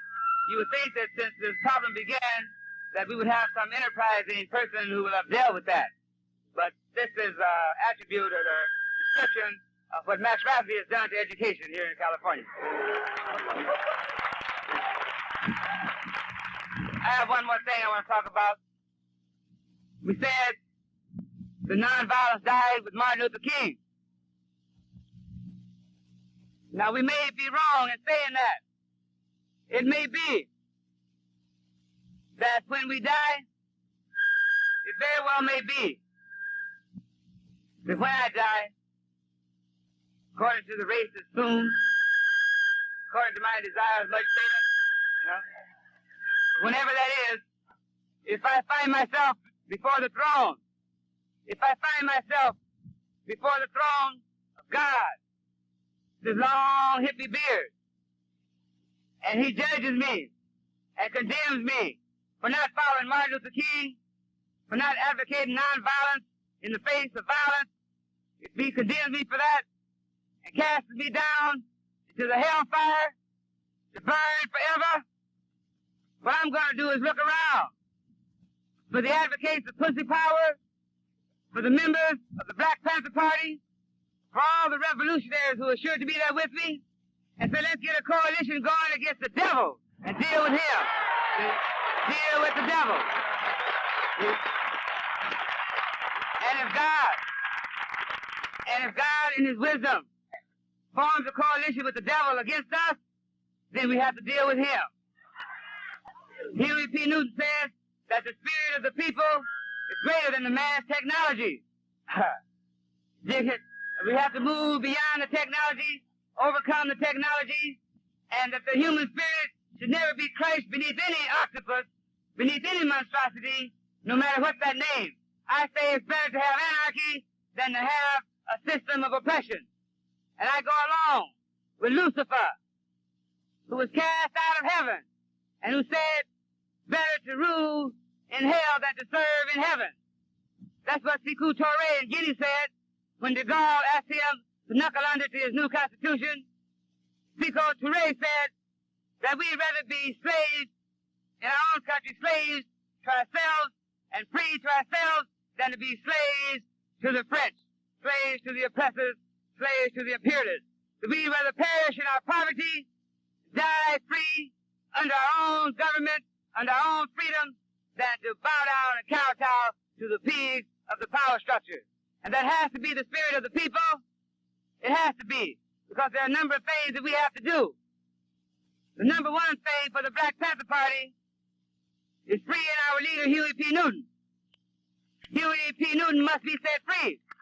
Now, the pig court in Alameda County, what they did, they decided which judge they wanted to preside over that case.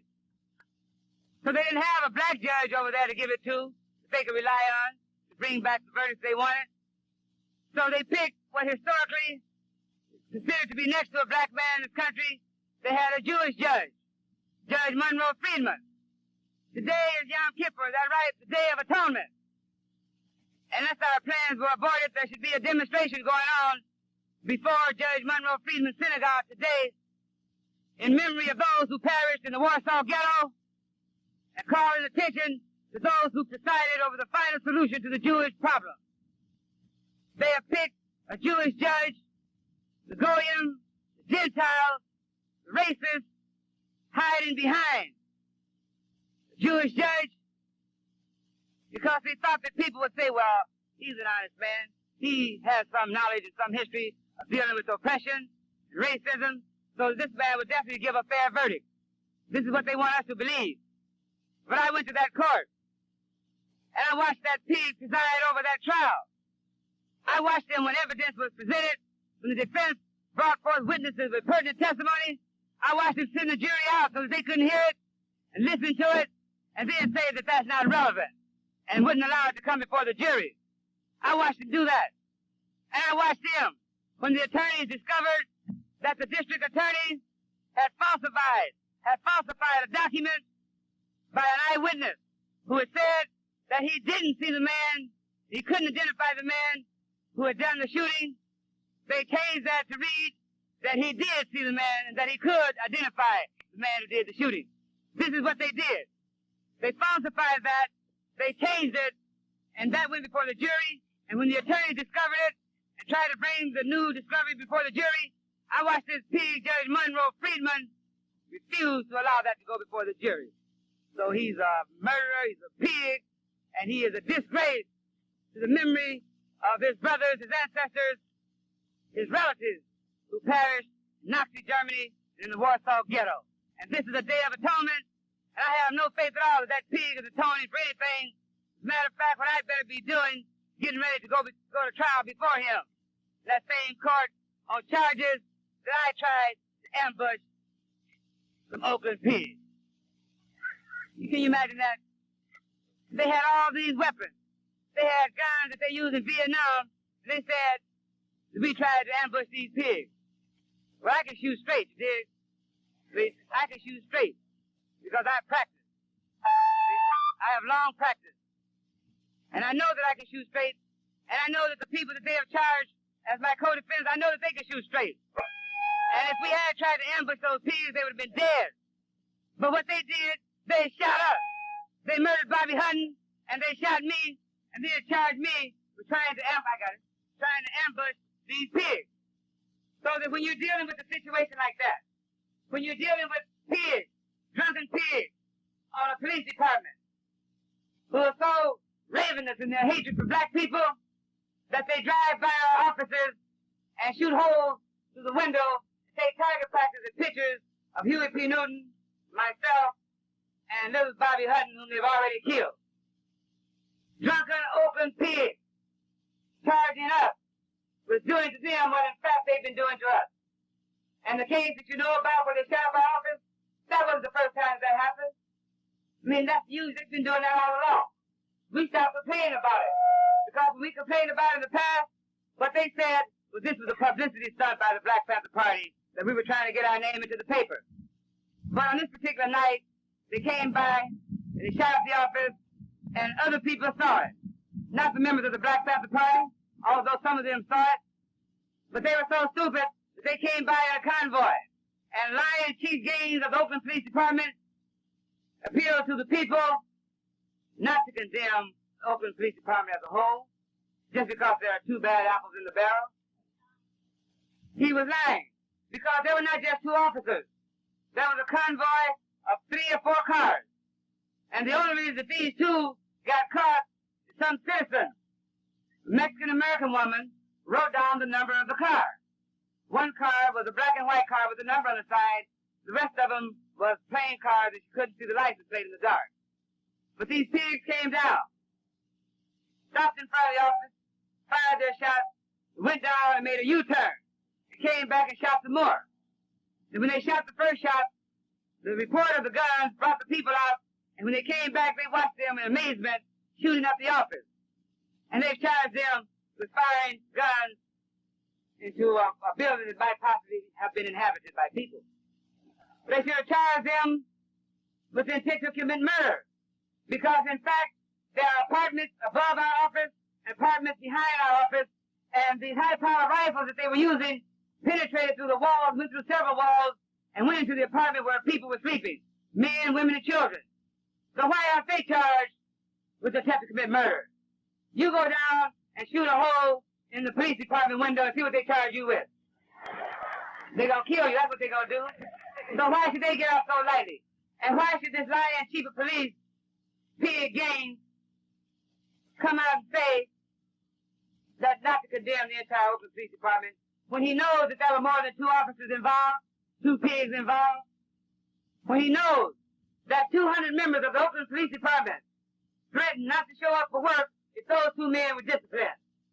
That's what they did. They threatened to go on strike if they were disciplined after committing this outrageous act. So there's something rotten in the Oakland Police Department, and we say it's the Oakland Police themselves. It's not the buildings, it's not the books, it's not the physical paraphernalia of the police department. It's these beasts, these brutes, who are recruited Stokely Carmichael says that he was going through Bigfoot, Alabama one day. He went to the post office and he saw a poster on the wall. It was an advertisement from the Oakland Police Department calling upon people in that state to come to Oakland to receive a $10,000 a year job as police officers. So that we have racists, murderers, butchers, Minutemen, Ku Klux Klansmen on the police department, and we see a phenomenon developing all over this country where the police look like they're running them up and getting out of hand.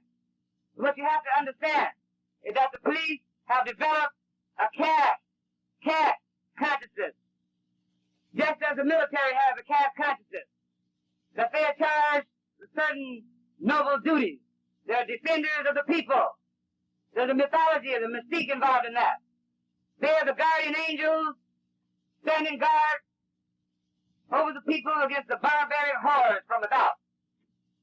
They see themselves like the first pig in history, St. Michael, the archangel, the chief of the police that time, who was sent by the power structure that time to the Garden of Eden, city by that name, to evict the people there who had decided to exercise their free will.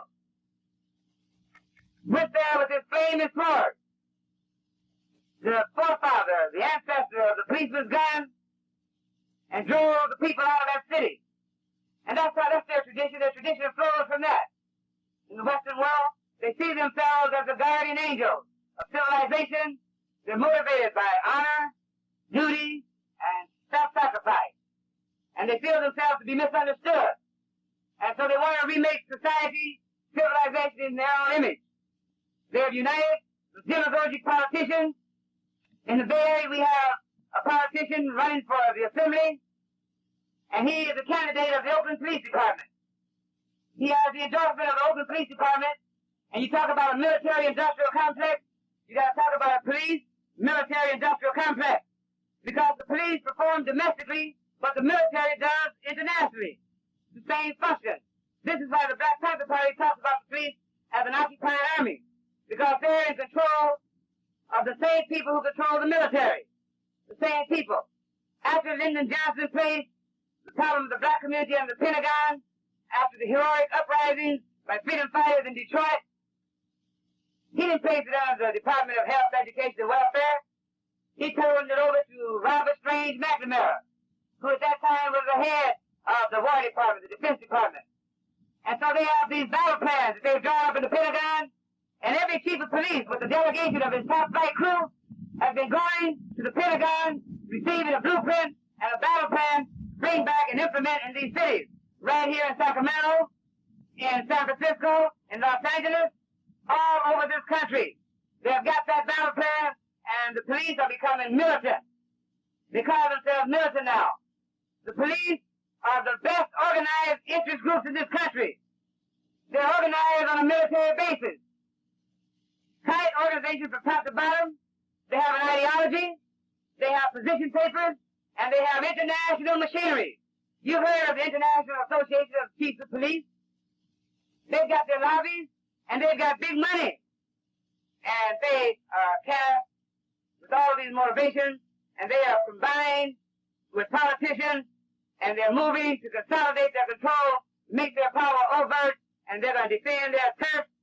And the people must dispute that turf, and we must return it to control of the people. It has to be done. I know that black people are saying this, that we recognize that this is the last go-round, that we're either going to have freedom for everybody, or there's going to be destruction. We will participate democratically in the destruction of this country, or we will participate democratically in the regeneration of this country.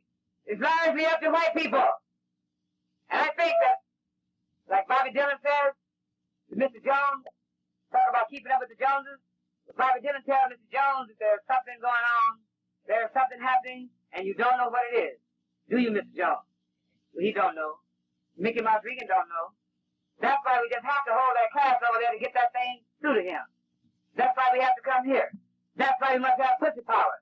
That's why all power must be returned to the people, because there has never been government of the people, for the people, by the people of this country. There's never been that. We say all power to the people. Black power to black people. Eskimo power to the Eskimo people. Red power to the red people. Yellow power to the yellow people. Brown power to the brown people. And white power to the white people. We don't get upset about that. Because white people have never had white power. They've had pig power. That's all they've had. They've had pigs functioning in their name. They've had pigs functioning in their name, telling the white people that they are carrying out the will of white people when they've been carrying out the will and the interest of a small clique in society that uses racism as a tool to oil and to smooth the operation of the exploiting machine. And racism comes second, exploitation is primary. Because when the Europeans, following Marco Polo, who went around, you dig it, investigated the world, crawling out of Europe, was in bad shape. You recall, Marco Polo didn't drive into China in a Cadillac. He went there damn near dead. And the Chinese laid him out on a piece of silk and nursed him. The Pilgrims didn't come to America on the Queen Mary, on the presidential line. They came in some raggedy boats, and they fell upon Plymouth Rock, and the red men, you know, in the book they teach that the first 5 years were the hardest. The red men taught them corn, taught them turkey, and taught them to survive in the wilderness of North America. And we know how they've been paid for that. But you also notice that when they were coming out, and they encountered other cultures around the world, that they didn't have their philosophy of white supremacy, that they found that they had a cultural advantage, that when they got gunpowder from China, they had the idea of putting it together in a boomstick that could defeat the spear and the bow and arrow, that could defeat the means of defense that the other cultures had, and they found an opportunity to move in, and move in they did. And they started brainwashing people with their religion. They started thinking that, wow, this is a groovy game we got going. And let's sanctify this. Let's sprinkle holy water on this. So that the preachers and the popes started elaborating theory and doctrine that could make that holy, could make that come from the mouth of God himself. So that some of the priests who believed in Christianity, who went out and taught their religion to the other people around the world, in Africa, Asia, and Latin America, and North America, and turned them into Christians, that they started believing, well, these people are human, these people have souls too, and it's wrong to enslave these people. So they began to say, well, we can't enslave them if they're Christians, or let's declare them inferior. Let's declare them not human, subhuman, beasts of burden. And let's say that we're civilizing them, and we're doing them a favor for all the favors that they're doing us. Dig it? So they did that, and they began to spin out philosophies that justified all this. And we began to get into the philosophy of white supremacy, the basis of the whole racism that we're dealing with today, until we get today a full-blown institutionalized philosophy that forms the very consciousness of people in this country today: white racism, white supremacy, and black inferiority. That is based upon the necessities of sanctifying this system, and it has to be rooted out. It has to be placed into the garbage can of history, because today black people are saying, I'm black and I'm proud. I'm black and I'm beautiful, and we can dig it. And I know that Sacramento has a pig-pen environment, and I notice that all the sisters out here don't have their naturals yet, but they're going to get into that. And right on, I know you might get uptight about that, but pussy power to you. And everybody, I mean, that's the cultural revolution that's going on in the black community. The cultural revolution is going on in the white community. This is the source of the decisive break with the past. Young people who are stacking out, assuming the white man's burden, you dig it? Trying to find a way to move into another century, into another world, and we can do it because I'm 22 years old, you know what I'm saying? I went to prison when I was 22, and when I got out, I was a little older than that. And I say, the time stopped the day they put me in jail, and the day that I walked out, time started again, so I'm 22, and I don't care what anybody says about that. So we have to release and build a movement of young people there. We have to build a movement that will unite young people, that will provide young people with machinery that they need to save the world, to save this country, and to save the people. And we cannot let governors, presidents, judges, or parole officers stop us from doing has to be done. So if you shoot me down today, if you drag me back to prison today, fuck you, you're a pig, and it's going to be done whether I participate in that or not, because wherever I am, I'm going to be what I've always been, elder.